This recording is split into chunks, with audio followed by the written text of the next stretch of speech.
This is a recording and an explanation of how to complete the disparity report for Pathway 2 of the FSA courses. So you've got Steve Millis here and Tony Holes. Now, we're just looking at the report here, and you'll notice up the top, this first heading just mentions the historic codes and standards that you've used for the assessment. Now, this is pre-filled.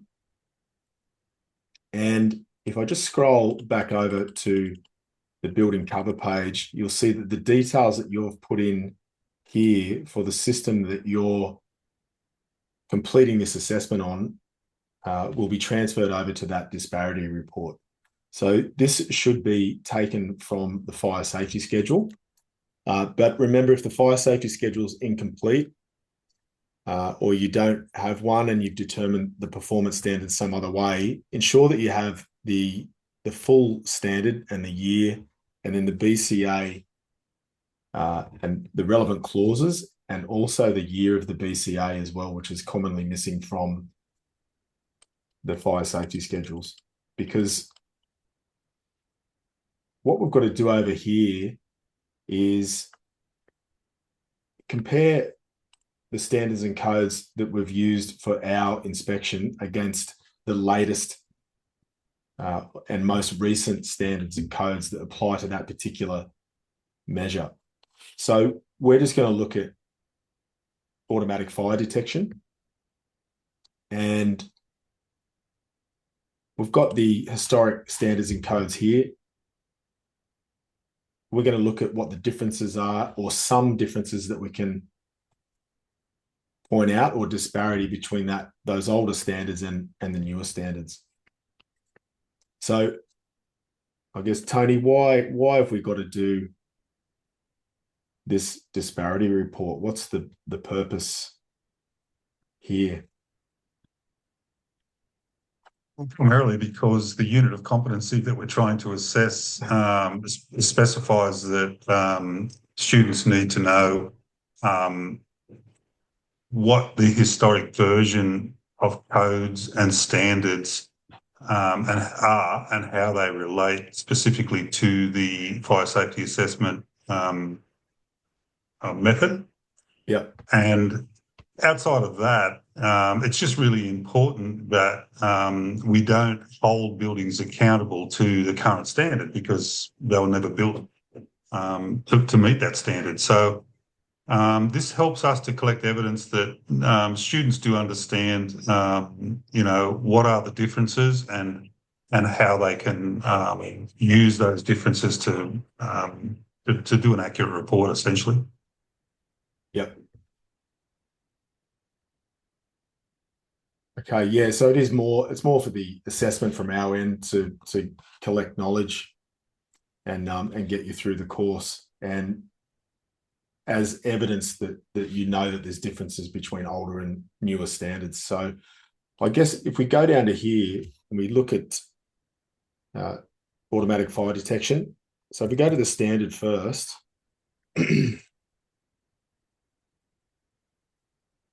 we know that we're going to have 1670.1, and some students might know what the later year is straight off the top of their head if this is something you're dealing with constantly. But other ways to find that out might be a Google search or a search on the SAE Global database to give you the right answer there. And in this case, it's 2018. So we've gone from 1670 2004 to 1670 2018. And then we've also got to think about the BCA. Now, the BCA is referred to as the NCC. I mean, looking at the particular clauses and then also the year. Now, this is where there has been some changes. So if we go into the website for the ABCD, and we go to the NCC online, we can then go to, or you could go to additions, and that would bring up the historical versions of all of the NCCs going back to 1988, but we just want to go into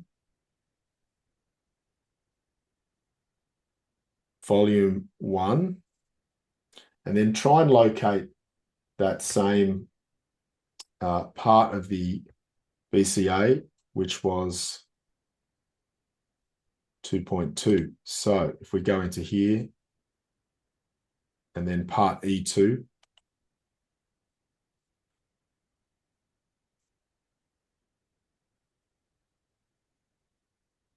the top here, we've got the performance requirements.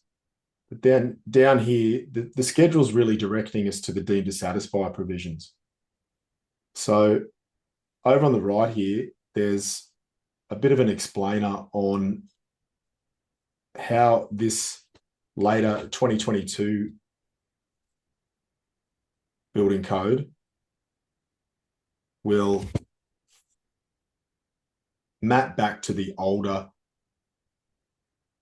building codes, or the NCC will map back to the older building code. So you can see over here in the 2019 version of the BCA, E2.2, which is what we're looking at and trying to align for this automatic fire detection system, aligns with E2D3.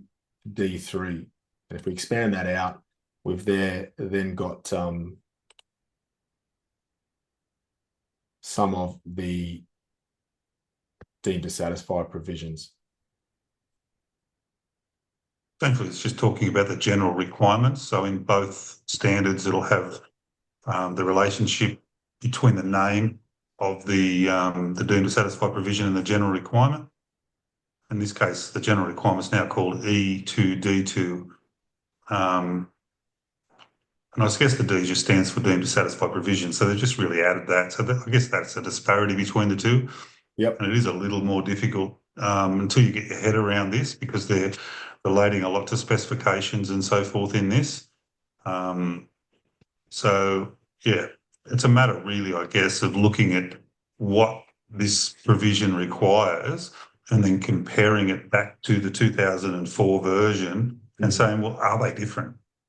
And by doing that, you establish for yourself the parts of the of section 6 of our fire safety assessment, where we're creating an audit checklist for our building. What are we actually trying to determine the building's performance requirements to? And in this case, E2.2, in the latest version, is the general requirements. And if we read these general requirements, and then we go back and have a quick look at the 2004 version, we'll see that there's no real change. Mm-hmm. The deemed to satisfy provision really hasn't changed. So therefore, we can almost use the 2022 version for it. But it's important that we do make that track backwards and forwards to determine, and you learn as you go when you're doing this. Yeah. So you can see down here, all the different clauses in here, they're all lining up to these new, I guess the new terminology in the 2022 NCC. So our role for this assessment task is then just to identify that. So we've now got E2, D3, 2022. So your first job as a student here is to work out what this is. Now we're talking about automatic fire detection. Yeah, obviously each different measure is going to have a different corresponding standard and then code. Particularly pay attention to that 2022 version of the NCC. What you've got to now do is work out and point out at least two differences between this older standard and code and the newer standard and code. We're going to focus on the Australian standard. It's good for us to be able to just demonstrate some clear examples here. But you can point out any differences between the BCA and the later version of the NCC, or the Australian standard, earlier version and later version. So we're looking for some relevant changes. Now, the changes have got to be specific or measurable so that we could prove that that some of the differences between those older and newer standards. So we've got some copies of 1670 here, and we've had a look around, and hopefully this is going to open up on the screen. Tony, can you see both screens there? That works. Yep. Okay, so on the left here, I've got open 1670 2004, and on the right, I've got 1670.1 2018. So this is just one difference. It's a small difference, but it is a difference. So a disparity between that older standard and the newer standard of the detector spacing for smoke detectors. So hopefully you can see this on your screen, but on the left here, you've got a maximum distance or maximum spacer between smoke detectors of 10.2 meters. And on the right here, in the newer standard, the maximum distance has been reduced to 10 meters. So it's only a 20 centimeter difference or 200 mil difference, not much, but it is a difference. 100 mil difference between the spacing off a wall as well, by the look of it. Yep. So you got 500 and 5100 off the wall, or just 5 meters. So 5.1 or 5 meters in the newer standard on the right hand side. You could also mention that there's other differences, there's other disparities. This is just one that we've picked up looking at this standard. Another thing that has changed is the decibel requirements. So I'll just scroll through on the left. That's the earlier standard.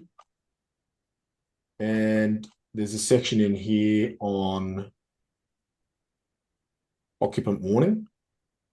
And if you can see that one there, that paragraph there, the requirements around ambient sound pressure. Well, let's read it. Exceed by a minimum of 10 decibels the ambient sound pressure level averaged over a period of 60 seconds be not less than 65 decibels and not more than 105 decibels. So this earlier standard is telling us that the alarm systems must be, or when it operates, it must be at a minimum of 65 decibels. Let's see what the one on the right says, the latest standard, 2018.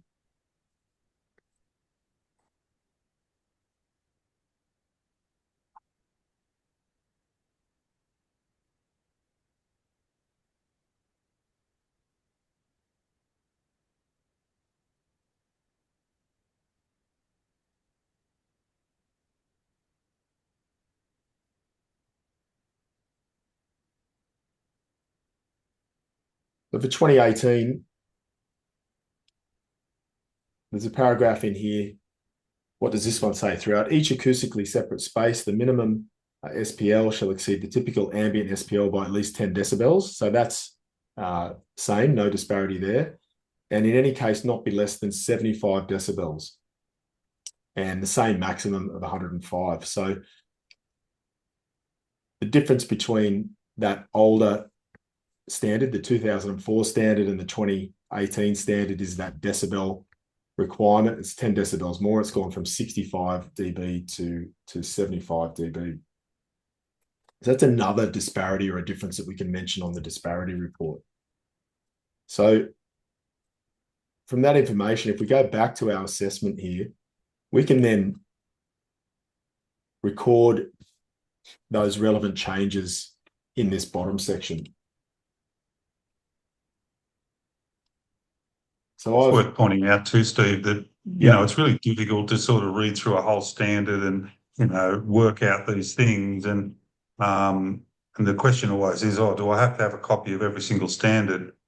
Well, I guess that's your job. The answer to that's yes, to the standards that are relative to the buildings you're assessing anyway.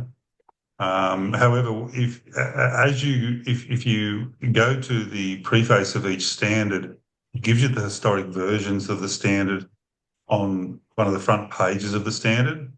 And in the preface of the standard, it tells you what the standard changes are compared to the last one. So it's difficult to go from 2004, where we've had three standard, or at least two standard changes up to the current 2018.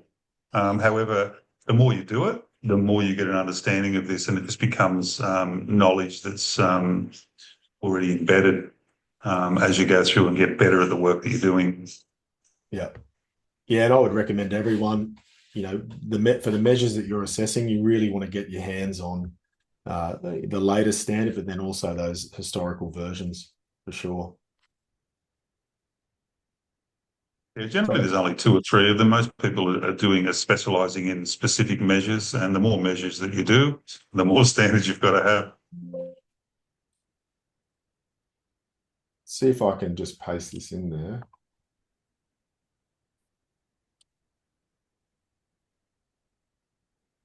Okay. Hopefully everyone can see that. I'll zoom in a little bit. I've just typed that out beforehand just to save us a bit of time for the sake of this video, but in my own words, and then some things taken out of the standards. I've put that information in this bottom box here. So smoke detector spacing, I've just mentioned really clearly that the 2018 version was 10 meters spacing. The 2004 version of 1670 was 10.2 meters. And then for audibility of signals, that 75 decibel requirement for 2018 and the 65 decibel requirement for 2004. I guess that's as opposed to a simple statement that says the changes are the different the smoke detector distances. So there's two different things, isn't there? If you said there was the difference between the two standards is the distances, then it's a little bit generic, is what you're trying to say, Steve. We really need specific information there about what are the differences, and that gives us really solid evidence that you are doing the work you need to be doing. Yeah. Yeah. So just versus a generic statement saying there's differences in the spacing, you must be specific. So regardless of what measure you're doing and what disparity or difference you pick up on, we want to know that you know actually what that difference is. So for the bottom one, if you were to just say the latest standard requires the alarm system to be louder, that's not really showing that you know what the specific difference is. So be specific, make it as measurable, specific as possible. I guess if there's no change, then why are they changing it? So there is a change, and we just got to find out what that change is. And you may want to make it like when we looked through the building code and we looked at the general requirements of E2.2, there really wasn't any changes. In fact, it was almost word for word. So I guess you could make a general statement about that. However, you would want to clarify the fact that the language used in the not so much the language, but the way that the standard is set out and the clause references use a different set of terminology within the new one, and we really all need to start to get our head around the later versions of the NCC, because soon enough they're going to start to appear on fire safety statements. So something like that, NCC and BCA versions, you could mention that. Again, that's just showing knowledge. Yeah. And that you've considered it. Yep. Yeah, that's a good point. So this, ideally, this is what we should start to see on the later fire safety schedules coming out, particularly if they're in that new format, which they all should be. Yeah. So I think that's I mean, that's enough from me, Tony. What about you? Anything else we can add to that? No, I think that covers it. I think we just made a point that we're getting a lot of assessments that are very general in that respect, and that really we're looking for good solid evidence. This is a certificate 4 level training, and it's expected that people don't just use generic terminology. That the way that things are explained is fairly specific. So we're looking for that from our students. All right. Thank you.